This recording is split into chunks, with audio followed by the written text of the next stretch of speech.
Chicos,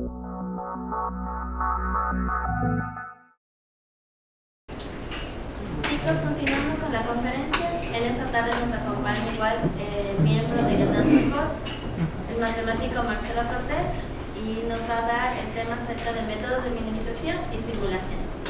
Démosle una fuerte bienvenida Bien amigos, muy buenas tardes.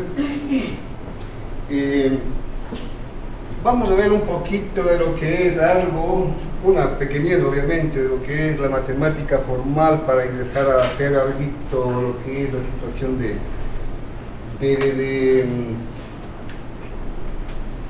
el quehacer matemático, obviamente entre moléculas, el quehacer matemático, obviamente entre átomos.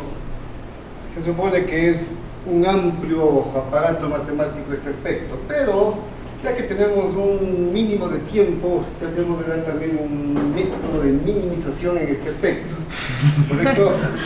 Entonces lo principal es eso, trataremos de hacer ver lo que se va a utilizar o lo que se utiliza en definitiva. No es que se tenga un curso formal, porque para hacer un curso formal obviamente bastaría al menos siquiera hacer unas 2 o 3 semanas de esto, pero en definitiva, bueno, solamente lo que es el aparato matemático obviamente, ¿no?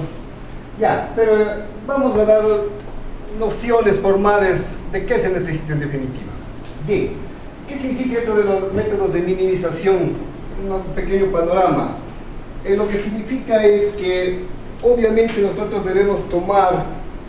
tenemos una superficie o una hipersuperficie. Entonces ya conocen lo que es una superficie, no es más que una función igualada a una constante. Una hipersuperficie es lo mismo pero con más variables, y no hay problema en ese aspecto. Bien, se supone que esta superficie o hipersuperficie debe tener puntos máximos o puntos mínimos. ¿Y para qué debe tener puntos máximos o puntos mínimos? Porque obviamente esa es la forma que toma o debe tomar a lo mejor una molécula muy concreta, enlaces entre átomos, entre moléculas en definitiva, y siempre forma cierto tipo de superficies, a lo mejor paraboloides, a lo mejor hiperboloides, o algún tipo de superficie muy concreta en definitiva, ¿no? Y por lo tanto en esta hipersuperficie obviamente vamos a tener puntos mínimos y obviamente vamos a tener puntos máximos, ¿correcto? Y el punto mínimo es el bueno. ¿Por qué es el punto mínimo el bueno? Porque obviamente nos da el valor mínimo para que esa hipersuperficie o ese punto donde obviamente hay el mínimo sea el bueno, el concreto, el formal en definitiva. Bien, y para hacer este tipo de cositas obviamente necesitamos ¿qué? Necesitamos conocer algo de valores propios, necesitamos conocer algo de vectores propios, necesitamos conocer el gradiente de la función que valga 0 para obtener obviamente los mínimos. Y obviamente si tenemos superficies y tenemos hipersuperficies, obviamente tenemos funciones en varias variables. Y cuando hay funciones en varias variables, obviamente se tiene el procedimiento de este señor llamado procedimiento de Lagrange. Y haciendo este tipo de procedimientos se necesitan las derivadas parciales, tanto en X, tanto en Y, tanto en Z, o las variables que tú tengas. ¿Ya? En definitiva, eso es más o menos el panorama de lo que se va a ver algo aquí de estos métodos de minimización, que en definitiva me parece que son como 18 diapositivas, pero bueno, las demás es un poquito de bla bla. Lo importante es hay que tratar de ver o decir qué es lo que se necesita en definitiva. ¿Correcto? Bien, entonces comencemos con lo siguiente. Mira, tenemos primeramente que nosotros debemos optar por el gradiente de una función. El gradiente de una función ya lo tenemos aquí. Tú conoces ya el gradiente de una función en definitiva. Correctamente. Aparte de eso, fíjate la función está en X es vector, obviamente como es vector tiene varias variables y por lo tanto abajo también tiene la XY que obviamente puedes dar valores a esa Y y tienes también varias variables formales. Por lo tanto ahí tenemos la derivada parcial que no es más que el gradiente formalito. Bien, después estamos lo que es la matriz hessiana. La matriz hessiana no es más que las segundas derivadas parciales de esa función. Correcto. Sígueme, por favor. Ya. Y mira, la matriz hessiana, obviamente, la tenemos de esta forma que está por acá. Mira. Fíjate qué forma que está por aquí. ¿Correcto? Es una matriz hessiana simétrica. Necesitamos que sea eso. ¿Por qué? Porque para que sea simétrica, deseamos o tenemos en definitiva que las derivadas parciales deben ser iguales. Y para que sean iguales, la función debe ser continua. Por lo tanto, ahí se cumple este tipo de situación, este tipo de igualdad que está allá. Y, en definitiva, para ver un ejemplo de ese tipo, estamos aquí teniendo lo que es el gradiente de la función, sacamos el gradiente de esta función, hacemos la matriz hessiana que es igual a esto, y en definitiva estamos obteniendo el gradiente como la matriz. No hay problema en ese aspecto. Bien. Hasta ahí está. Ya. Ahora mira. La función en definitiva tiene, no la función, la superficie en definitiva tiene el gradiente. El gradiente de esta superficie obviamente no es más que un vector perpendicular a esta superficie. Ese gradiente es el que nos interesa y el que estamos sacando y tomando desde acá, por favor. Sígueme, por favor. Ahora mira, sacado eso, ese tipo de situación matemática, optamos por obtener cuáles son los máximos, los mínimos y los puntos de ensilladura. Esos son los puntos formales que se obtienen cuando tú tienes una superficie. Lo que nos interesa obviamente va a ser este que está acá y posiblemente los puntos de ensilladura que estamos hablando, ¿correcto? Bien, no me pasa todavía. Fíjate acá, desde el punto de vista químico, los más importantes son los mínimos y los puntos de filia, o sea, tanto este de acá como el que está en el lado derecho. En una superficie de energía potencial, los mínimos corresponderán a moléculas o estructuras estables, y los puntos de filia corresponden a estados de transición que unen dos estructuras de mínima energía. Entonces, mira, la superficie que nosotros tenemos se nos forma mediante una energía potencial, ¿correcto? O sea, esa superficie es la energía potencial que nosotros estamos dándole a conocer y tratando en esta superficie, esta energía potencial, tratando de hacer este tipo de mínimos y de puntos de ensilladura, ¿correcto? Y dice, mira, que los mínimos corresponderán a moléculas o estructuras estables, y los puntos de filia corresponden a estados de transición que unen dos estructuras de mínima energía. Y mira, acá, fíjate, como tienes tú aquí estos puntos de ensilladura, obviamente acá arriba van a tener tú puntos mínimos. Por lo tanto, ese es lo que nos interesa formalmente también aquí, ¿no? Tanto el de acá como el de acá. Sigue, por favor. Bien, luego de esto, en la superficie formal se encuentran tres tipos de puntos mínimos. Un mínimo local débil, un mínimo global y un mínimo local normal. Aquí estamos dando las definiciones formales para cuando haya un mínimo global, local y un mínimo débil. Todas ellas, obviamente las dos primeras, el global y el local, es justamente, mira, tiene esta desigualdad. Esta de acá sirve para todo punto formal que sea distinto del XN. Esta segunda, que es el mínimo local, en cambio siempre se da en un intervalo.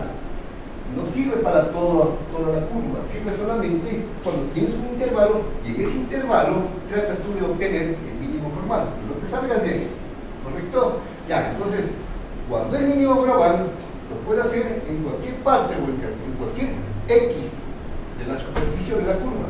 Cuando tienes un mínimo local, en cambio, debe hacer solamente en un entorno de ese punto, no te salgas de ahí, correcto.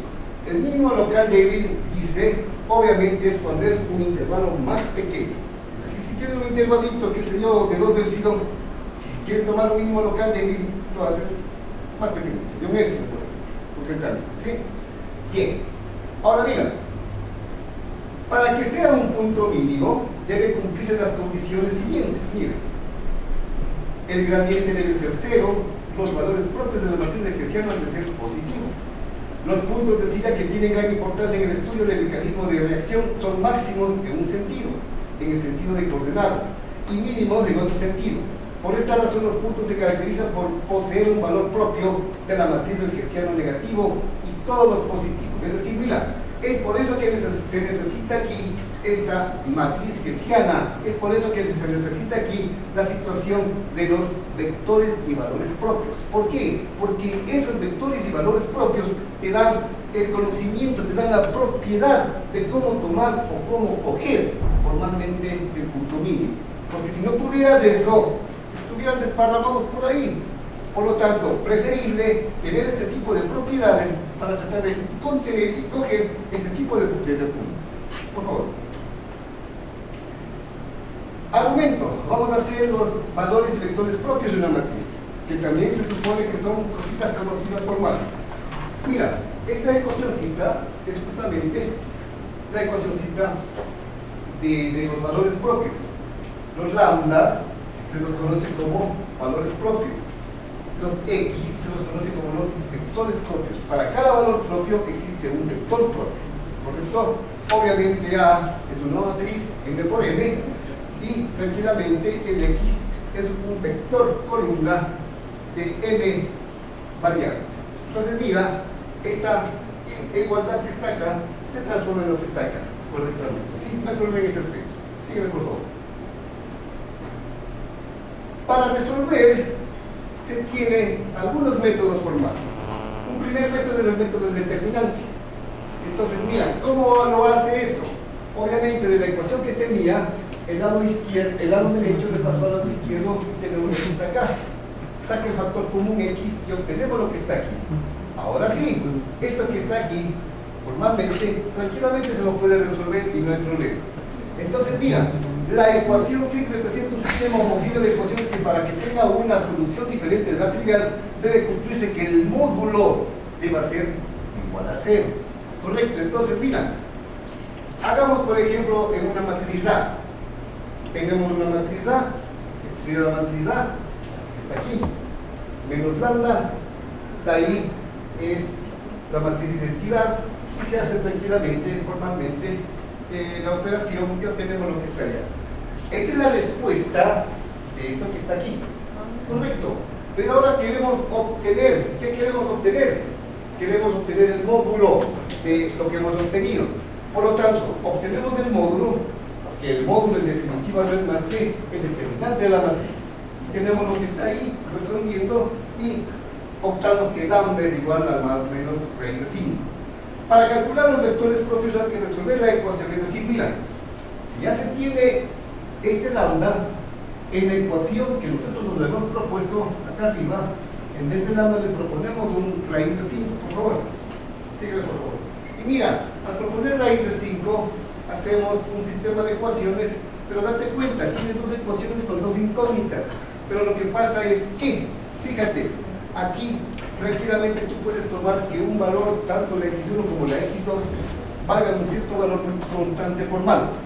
Porque mira, lo que te dice acá es lo siguiente, ya que si un vector es vector propio de una matriz, también lo es ese vector, multiplicado por una constante, se puede fijar una de las dos variables, y si se fija una de ellas, que sería por ejemplo en este caso x2 igual a 1, se obtiene este valor x1. Por lo tanto, el vector propio, el vector propio que hemos obtenido es esto que está acá, ¿no? Y lo mismo se considera cuando tú tienes que lambda vale menos raíz de 5. Tienes el otro vector propio que es esta propia. Es decir, los lambda que obtuviste son los valores propios. Y lo que está acá, en esta notación de matriz, tenemos son los vectores propios formales. Correcto. Entonces ese es el método formal, lo que es el método de determinantes. Hay otro método que se llama el método de Jacobi. Tiene una matriz diagonalizada. Una matriz diagonalizada significa que la parte principal de la matriz, que es lo que está acá, es distinto de 0. Y los otros lados, tanto superior como inferior, son iguales a 0. Eso está formado aquí matemáticamente, completamente. Entonces lo que te dice es, mira, los valores propios coinciden con los elementos de la diagonal. Y por ejemplo, si se tiene una matriz de esta forma, para obtener los valores propios hay que resolver el determinante que está por acá. Correcto, sígueme por favor. Resuelves, obtienes lo que está ahí y obtienes los valores propios, correctamente. Y te dice que el método de Jacobi es un procedimiento iterativo para diagonalizar una matriz hermítica de n plus n. Actualmente ya existen muchos programas de ordenador que permiten diagonalizar matrices. Entonces, mira, estos son métodos muy concretos, muy formales para obtener valores y vectores propios del completamente. ¿Listo? Sigue, por favor. Ahora vamos a mencionar o a dar cierto tipo de métodos rápidamente de lo que es la minimización local. ¿Te acuerdas que habíamos visto tres tipos de minimización? La local, la global y ¿cuál más era? La local débil. Entonces, vamos a tratar de dar métodos para obtener ese tipo de minimizaciones. En este caso vamos a la minimización local. Entonces, mira, la minimización local dice que viene propuesto de esta forma. Dice, la dirección descendente se establece a partir del gradiente, es decir, se desciende por el camino de mayor gradiente. Es decir, para obtener este método muy concreto, dice que cuando tú tienes la curva, sacamos una curva de la superficie para darnos cuenta, cuando tienes una curva, siempre dice que vas a tratar de calcular cuando tienes la pendiente, cuando está la pendiente descendiente. Y por lo tanto, mira, siempre van a tratar de calcular de esta forma. Fíjate, en este caso de acá, siempre van a tratar de calcular de esta forma. En el caso de acá, siempre van a tratar de calcular de esta forma, ¿correcto? Para obtener estos mínimos que están aquí. Eso significa, a grosso modo, lo que es un método de la minimización, de métodos de minimización local. Métodos no derivativos. Por ejemplo, este de aquí. Este método no derivativo se tiene o va a dar o da, en definitiva, no se toman en definitiva las derivadas, por eso te dice el método no derivativo, porque no se toma la derivada. Dice que este tipo de método se emplea cuando por algún motivo es difícil evaluar la derivada de la función. Obviamente, si tienes una superficie x por la izquierda con efecto valor de la función, a lo mejor es una función muy complicada y no se podría derivar en definitiva. Por lo tanto, dice que para ese tipo de situación no entre ese tipo de método no derivativo, ¿correcto? Sigamos, después de casito. Dice, no, bájale un poquito más. Sube acá arriba. Ya, dice, mira, generalmente estos métodos son muy fáciles de implementar, pero las propiedades de convergencia son bastante pobres en definitiva. Eso es lo que te está diciendo, ¿no? En algunos casos los gradientes se pueden calcular numéricamente tomando incrementos finitos. Ahora sí, súbele por favor. Los incrementos finitos significa dar una función de esa forma. Eso significa tomando incrementos finitos, donde hay que elegir convenientemente el valor de h. Entonces dice que para tratar de obtener este tipo de incrementos finitos, dice que hay este tipo de métodos muy concretos. El método de Power y el método simplex. Mira, este método asegura alcanzar el mínimo exacto de una función cuadrática convexa después de n pasos. Y el método simplex, muchos han visto algo a lo mejor de investigación operativa. En investigación operativa existe el método simplex, ¿correcto? Eso sí les dan posiblemente a la gran mayoría de por aquí. Me imagino que sí es así. Entonces, el método simplex no es más que a partir de un valor inicial se generan dos nuevos puntos y se hace pivotear el triángulo formado por el lado que uno de los dos puntos más bajos. Es decir, el método simplex significa que cuando tomas un punto, obviamente obtienes o generas nuevos puntos y de esos nuevos puntos también coges el mínimo, el menor, y sigues tomando nuevos puntos y de esos nuevos puntos tomas el menor. Eso significa el método simplex. Y con todo ese conjunto de puntos menores es justamente el modelo formal para que de alguna forma esta función esté pivoteada mediante el método simplex y obtener obviamente el mínimo que se quiere obtener. Bien, así se dice acá, ¿no? Así se genera un nuevo punto con el que se forma un nuevo triángulo y se repite el proceso hasta alcanzar el mínimo. Correcto. Pase por favor.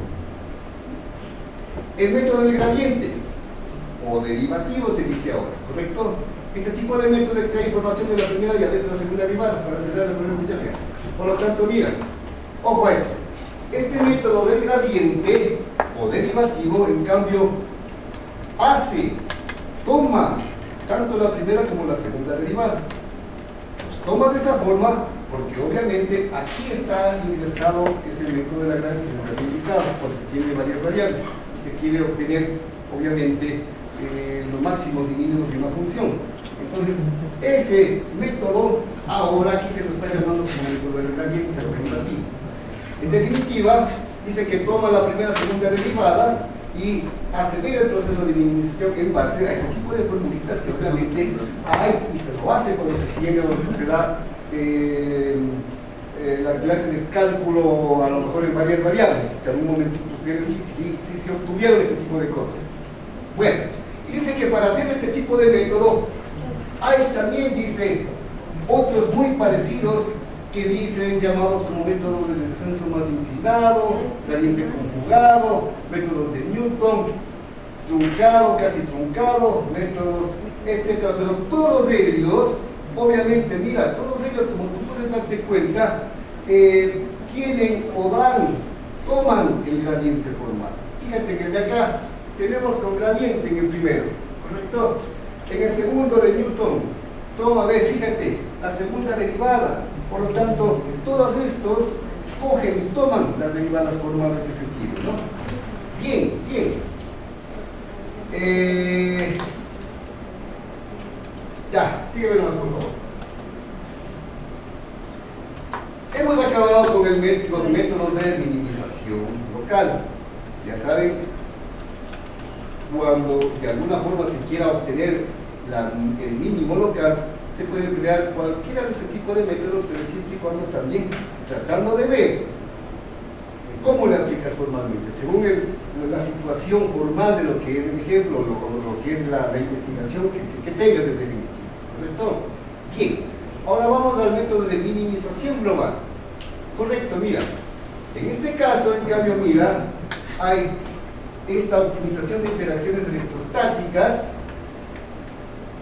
¿Qué nos dice este en definitiva? Mira, este es un método que está aplicado fundamentalmente en el estudio conformacional de pequeños polipéptidos, un método determinístico. ¿Qué significa un polipéptido? La mayoría que son químicos y que conocen este tipo de términos. Pero bueno, en definitiva, por acá está una cosita que hemos sacado de polipéptidos. Pero bueno, mira, en definitiva, dice que este es un método determinista. Obviamente, si es un método determinista, debe haber un método estocástico, porque esos dos métodos son los métodos muy concretos.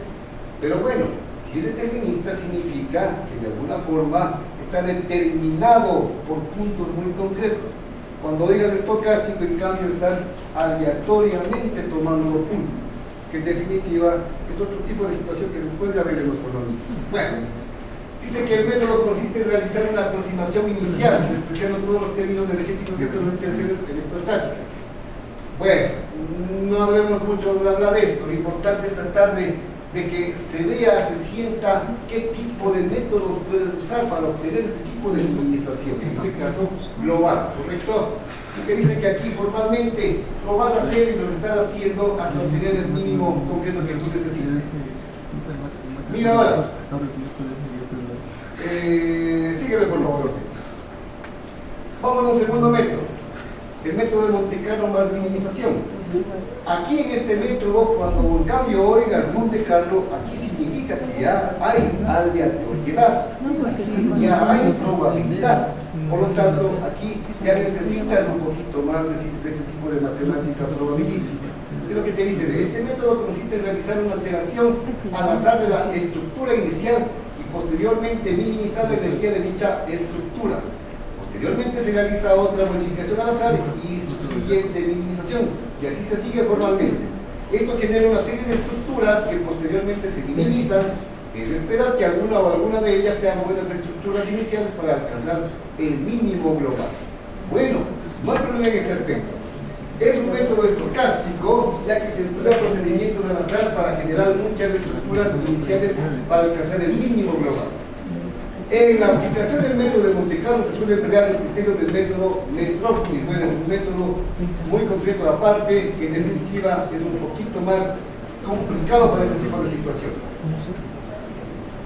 Bien, sígueme por favor. Hay otro método, también de Monte Carlo, pero conducido electrostáticamente, es decir, es la mezcla de los dos anteriores. ¿sí? Del Monte Carlo, normalito, y del electrostático que vimos al inicio. Cuando se junten los dos, obtenemos estos dos métodos, o este tercer método que es del Monte Carlo inducido electrostáticamente. Bueno,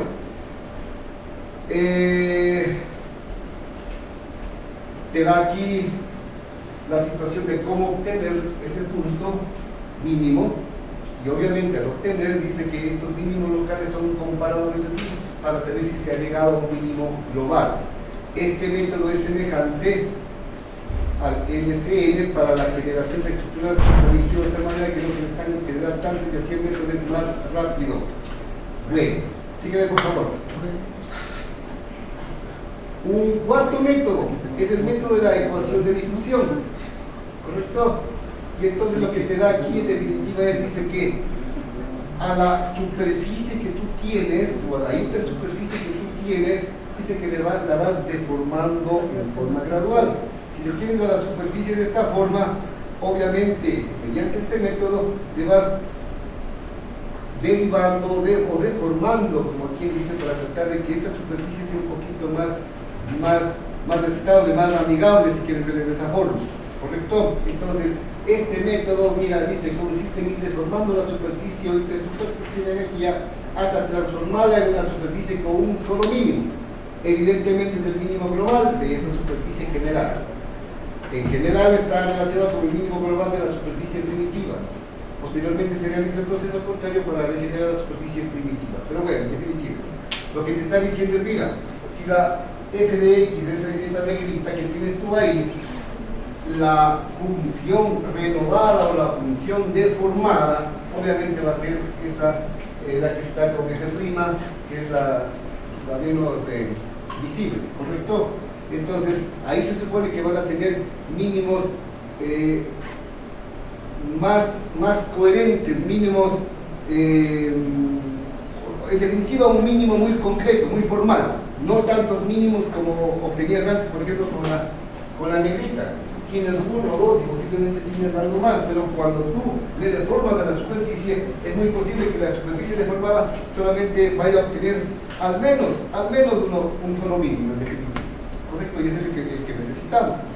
Bien, lo que te dice es que en definitiva también en esta transformación los puntos de inflexión no se modifican, ya que la segunda derivada vale 0, mientras que la segunda más aumenta su valor, f' es positivo y las convexas no disminuyen, su valor f' es negativo. Esto genera una suavización de la función. Es decir, mira, ¿qué significa cuando tú haces esta deformación? Lo que significa es que estás tomando primera, segunda derivada, y al tomar primera, segunda derivada le estás suavizándole a esta función, le estás haciéndole más amigable a la función para emplearla. Y como le estás haciendo más suave, eso es lo que te está diciendo acá.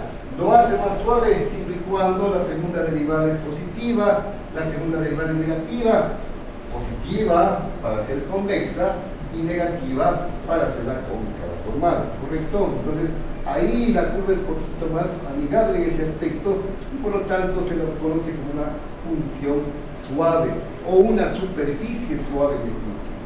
Por favor. Bien, y mira lo que nos dice acá. Ya has hecho tú esa deformación, pero mira, tú quieres hacer más deformaciones, 3, 4, 5, n veces, y para hacer más deformaciones dice que puedes obtener o hacerla con esa formulita que está aquí. Esta formulita que está aquí, obviamente, mira, eso es una formulita con un operador. Este es un operador de transformación. ¿Correcto? Entonces, mira, mediante esa formulita tranquilamente se puede optar por suavizarla muchas veces que tú quieras. Son formulitas que habían propuestas anteriormente para este tipo de situación. Bien, y dice que, mira, esta expresión ya se podría aplicar directamente para provocar la deformación de una superficie. Sin embargo, el procedimiento es mucho mejor cuando la beta tiende a 0 y cuando la n tiende a infinito. Cuando pasa eso, nosotros podemos hacer una igualdad de esta forma. Mira, cuando la n tiende a 0, el beta tiende a infinito. Y viceversa, ¿no? Si me cambias, la n que sería 0 cuando la beta tiende al infinito. No hay problema en ese aspecto. Ya, y si tú esto le reemplazas de la formulita 8, mira, nos permite definir, dice, una nueva función que está propuesta de esa forma que está allá. ¿Correcto?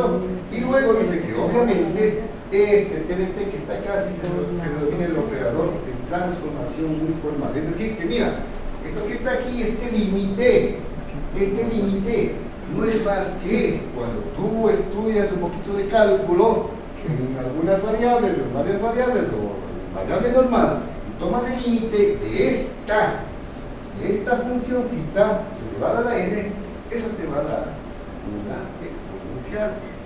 Eso ya son cositas que tú debes conocer por cálculo 1, cálculo 2, que tú ya has recibido anteriormente. Bueno, sígueme por favor. Y mira, como nos decía que el método era de la ecuación de difusión, ya nos planteamos desde la ecuación de difusión, desde una ecuación en derivadas parciales. Lo que te dice es, mira, la curva inicial de f de x se transforma en diferentes funciones f mayúscula, mediante esta ecuación llamada ecuación de difusión.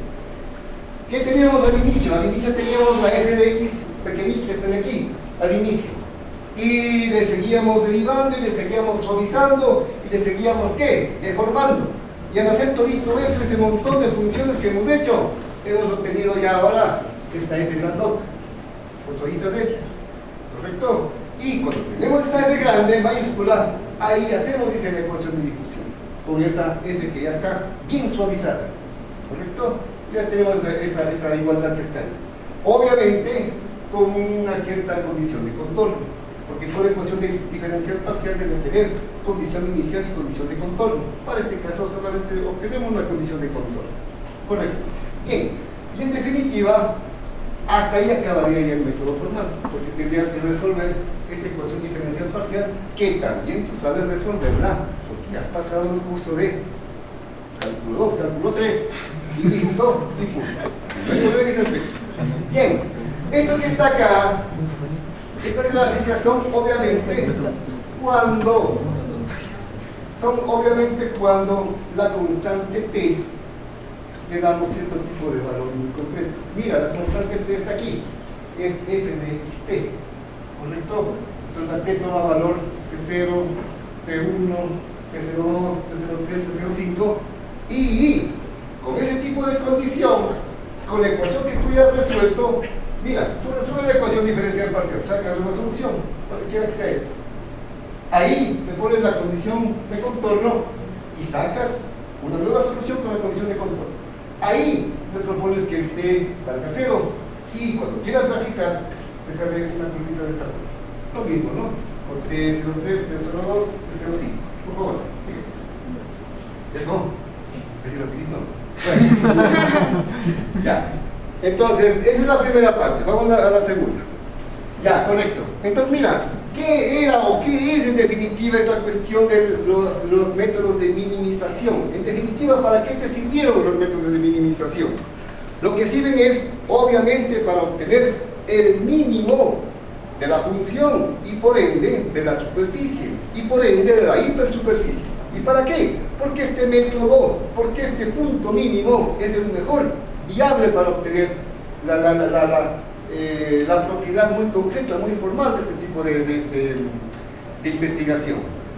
Y para obtener esta minimización, dice que has obtenido un mínimo local, un mínimo global, un mínimo local débil. De estas tres formas hemos propuesto formalmente cómo se las puede obtener.